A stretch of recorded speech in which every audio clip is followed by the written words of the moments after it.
What you see here is $10,000 on the table. You can take this money as a loan, but I will charge you a little bit of interest rate. Like most people, you take the money and you go buy a nice car. But in 10 years, it's time to pay me back. And because of interest rates, now you owe me $20,000 and not 10. You will say, I don't have money to give you. And if you don't, I take your car and a piece of your house. This is how debt works. And after 3 years of traveling the world, I noticed that this is exactly what China is doing.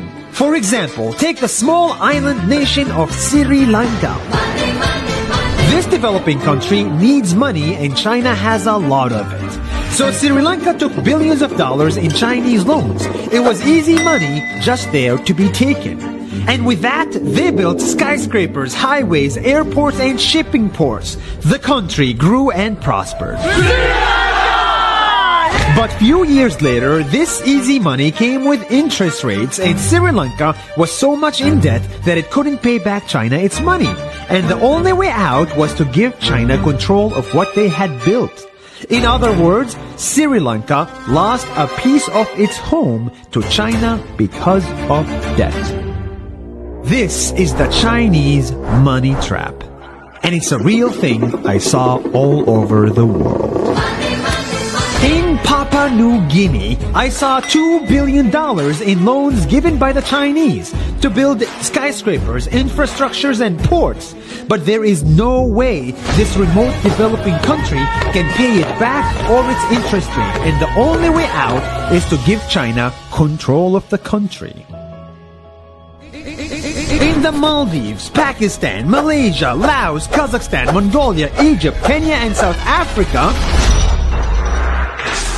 the same thing is happening, and many countries are struggling to pay back Chinese loans. If you look closely, all these infrastructure projects like highways, ports, and bridges connect to China through the sea or through the land to form something far bigger, far more powerful than just a bridge, a new Silk Road. The world is already made by China, and I think slowly it will be owned by China.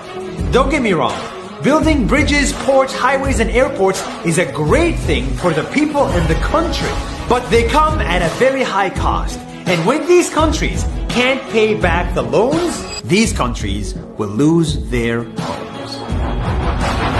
One thing my parents had taught me is that there's no such thing as a free lunch or a free ride. So if we're not careful with our money or other people's money, then we better start learning Chinese. 下周见。